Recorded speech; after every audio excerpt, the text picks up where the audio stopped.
In an earlier book, Brain Droppings, I wrote some things about politically correct language, but I left out a few areas. I neglected three important groups of people who have had this awkward, dishonest language inflicted on them by liberals. I omitted those who are crippled, ugly, or stupid.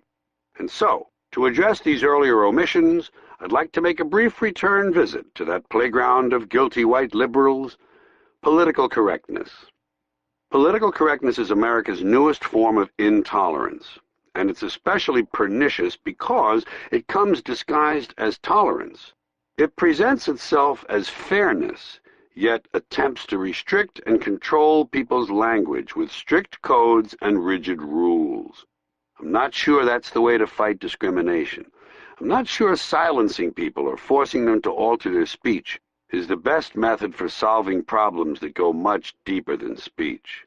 Therefore, those among you who are more politically sensitive than the rest of us may wish to take a moment here to tighten up those sphincter muscles, because I'm going to inject a little realism into the dream world of politically correct speech, especially the words we use to describe one another.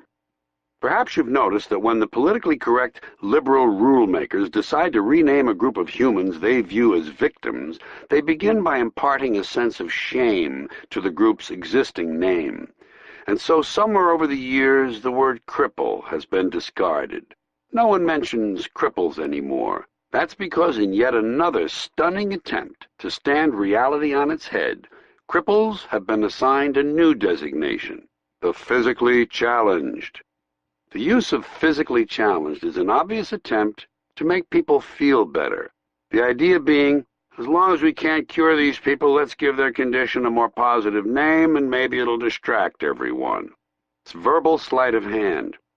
The same is true of the ungainly phrase, differently abled. I believe that if a person is going to insist on using tortured language, such as differently abled, then he should be forced to use it to describe everyone. We're all differently abled. You can do things I can't do. I can do things you can't do. Barry Bonds can't play the cello. Yo-Yo Ma can't hit the curveball. They're differently abled. It should be explained to liberals, patiently, that crippled people don't require some heroic designation. It's a perfectly honorable condition. It appears in the Bible. Jesus healed the cripples. He didn't engage in rehabilitative strategies to improve the conditions of the physically disadvantaged. Can't these liberals hear how unattractive this language is, how poorly it sits on the ear? Personally, I prefer plain, descriptive language. For instance, and this is a suggestion that will bother some people, but I'm serious about it. Why don't we just call handicapped people defective? You know? We don't mind talking about birth defects. We don't flinch from that. We say Gunther has a birth defect. Isn't that a concession to the fact that people can be defective?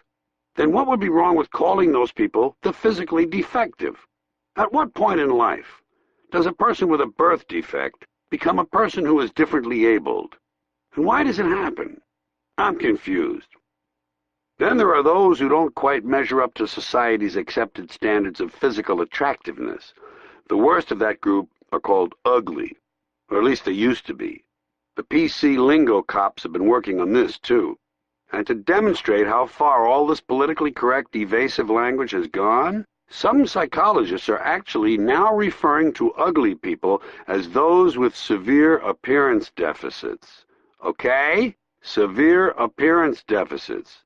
So tell me, psychologist, how well does that sort of language qualify for being in denial?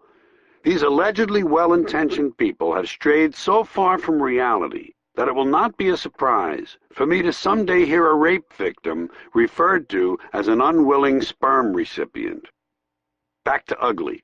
Regarding people's appearance, the political language police already have in place one comically distorted term, lookism.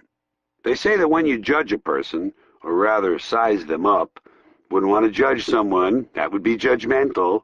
If you take their looks into account, you're guilty of lookism.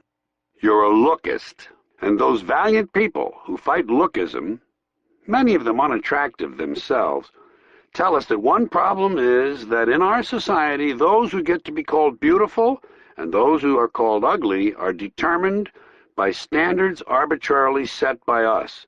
Somehow there's some fault attached to the idea that we, the people, are the ones who set the standards of beauty. Well, we're the ones who have to look at one another, so why shouldn't we be the ones who set the standards? I'm confused. I would say the whole thing was stupid, but that's my next topic, and it would sound like a cheap transition. So, stupid. It's important to face one thing about stupidity. We can't get away from it. It's all around us. It doesn't take a team of professional investigators to discover that there are stupid people in the world. Their presence and its effects speaks for itself. But where do these stupid people come from? Well, they come from American schools.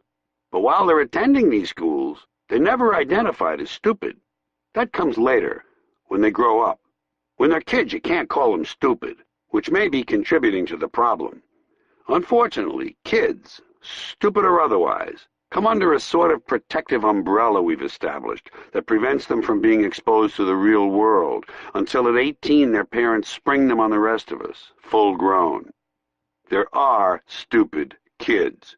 And I do wish to be careful how I negotiate the minefield of the learning disabled and the developmentally disadvantaged. In other words, those with special needs. All of these being more examples of this tiresome and ridiculous language. I just want to talk about kids who are stupid, not the ones with dings. One of the terms now used to describe these stupid kids is minimally exceptional. Can you handle that? Minimally exceptional. Whatever happened to the old reliable explanation, the boy is slow? Was that so bad? Really? The boy is slow. Some of the other children are quick. They think quickly. Not this boy. He's slow. It seems humane enough to me, but no, he's minimally exceptional. How would you like to be told that about your child? He's minimally exceptional. Oh, thank God for that. We thought he was just kind of, I don't know, slow. But minimally exceptional, wow. Wait till I tell our friends. Political correctness cripples discourse, creates ugly language, and is generally stupid. I haven't quite finished this section. I'm sure I needn't remind you PC people that the opera isn't concluded until the full-figured woman offers her vocal rendering. I know, I really had to strain to get that in. I'm thoroughly ashamed. But before I leave this section, I wanted to make the point that on a practical level, this language renders completely useless at least one perfectly good expression. In the kingdom of the blind, the one-eyed man is king becomes, in the kingdom of the visually impaired, the partially sighted person is fully empowered. Sad, isn't it?